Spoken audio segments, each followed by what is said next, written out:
इस अभियान के महानायक हैं। कोरोना के कठिन समय में उनके योगदान को देश ने करीब से देखा है, अनुभव किया है। मैं देश की इन उपलब्धियों पर हर भारतवासी को बधाई के साथ ही स्वच्छ भारत मिशन अर्बन 2.0 और अमृत 2.0 के लिए शुभकामनाएं देता हूं।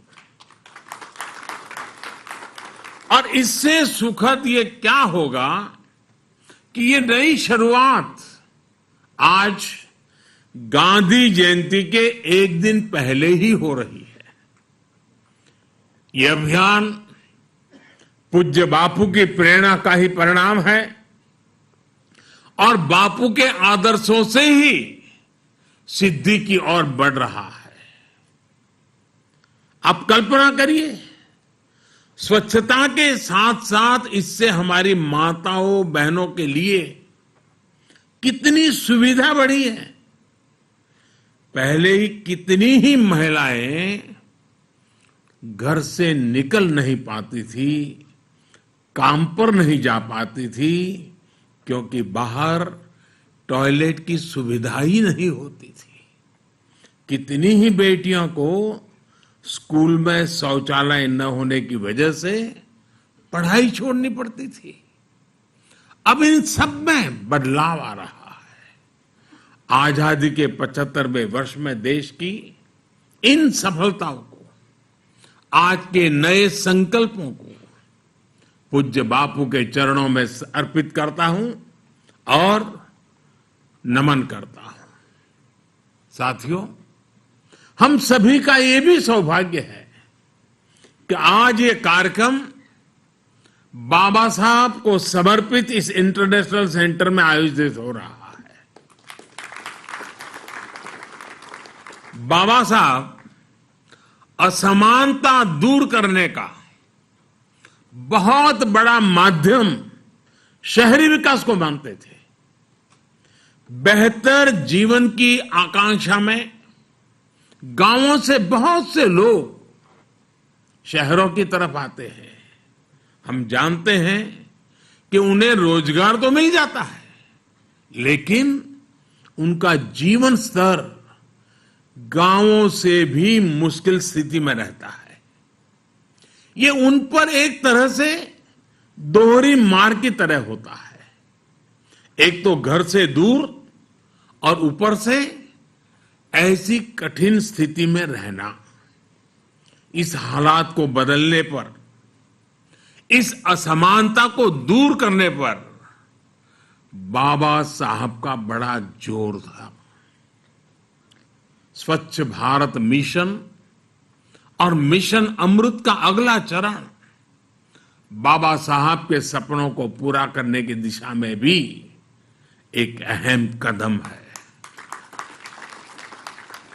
साथियों, आजादी के इस 75वें साल में देश ने सबका साथ, सबका विकास और सबका विश्वास के साथ ही सबका प्रयास का आह्वान भी किया है।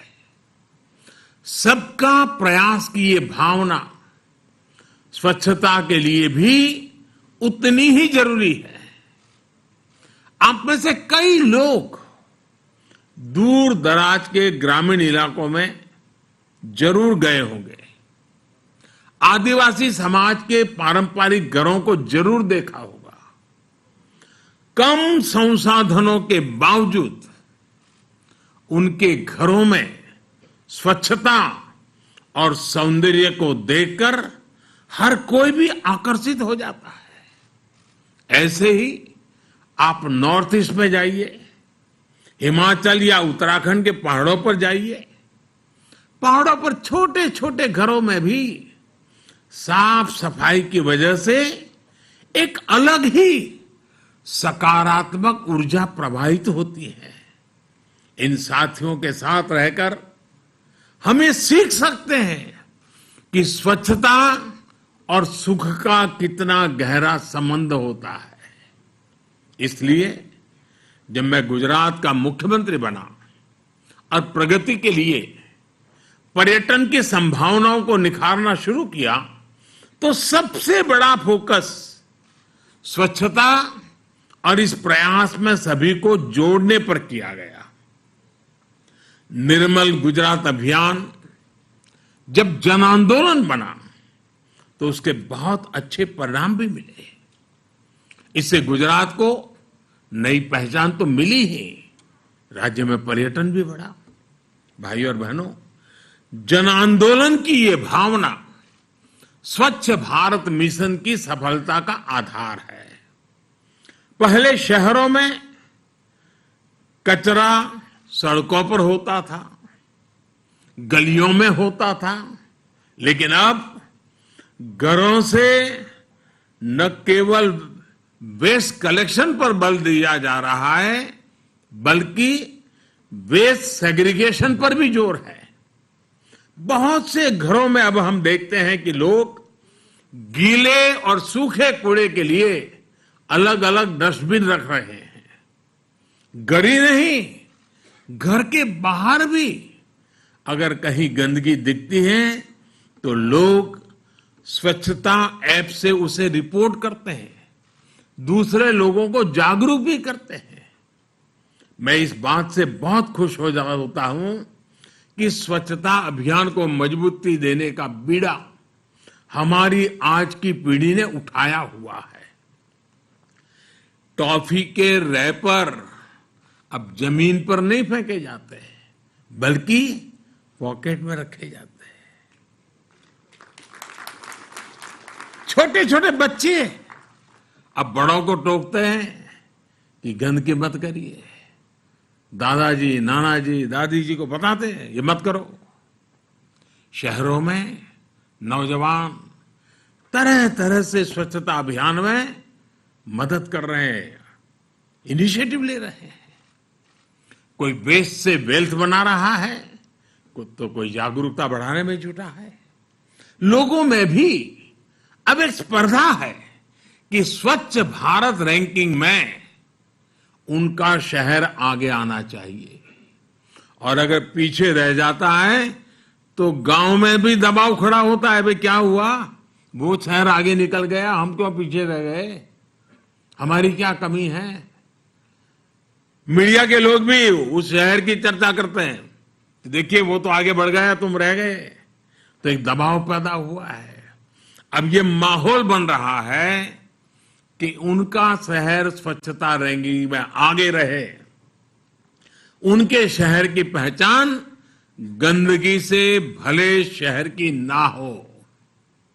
जो साथी इंदौर से जुड़े हैं या टीवी पर देख रहे होंगे, वो मेरी बात से और भी ज्यादा सहमत होंगे। आज हर कोई जानता है कि इंदौर यानी स्वच्छता में टॉपर शहर। ये इंदौर के लोगों की साझा उपलब्धि है। अब ऐसी ही उपलब्धि से हमें देश के हर शहर को जोड़ना है। मैं देश की हर राज्य सरकार से, स्थानीय प्रशासन से, शहरों के मेयर से आग्रह करता हूं कि स्वच्छता के इस महाअभियान में एक बार फिर से जुट जाए। कोरोना के समय में कुछ सुस्ती भले आई है, लेकिन अब नई ऊर्जा के साथ हमें आगे बढ़ना है। हमें ये याद रखना है कि स्वच्छता एक दिन का, एक पखवाड़े का, एक साल का या कुछ लोगों का ही काम है, ऐसा नहीं है। स्वच्छता हर किसी का, हर दिन, हर पखवाड़े, हर साल, पीढ़ी दर पीढ़ी चलने वाला महाअभियान है। स्वच्छता ये जीवन शैली है। स्वच्छता ये जीवन मंत्र है।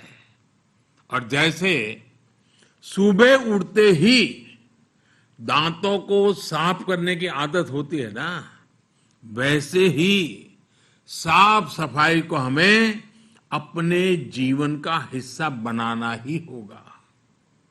और मैं ये सिर्फ पर्सनल हाइजीन की बात नहीं कर रहा हूं, मैं सोशल हाइजीन की बात कर रहा हूं। अब सोचिए, रेल के डिब्बों में सफाई, रेलवे प्लेटफॉर्म पर सफाई, ये कोई मुश्किल नहीं था। कुछ प्रयास सरकार ने किया, कुछ सहयोग लोगों ने किया, और अब रेलवे की तस्वीर ही बदल गई है। साथियों, शहर में रहने वाले मध्यम वर्ग को शहरी गरीबों के जीवन में ईज ऑफ लिविंग बढ़ाने के लिए हमारी सरकार रिकॉर्ड इन्वेस्ट कर रही है। अगर 2014 के पहले के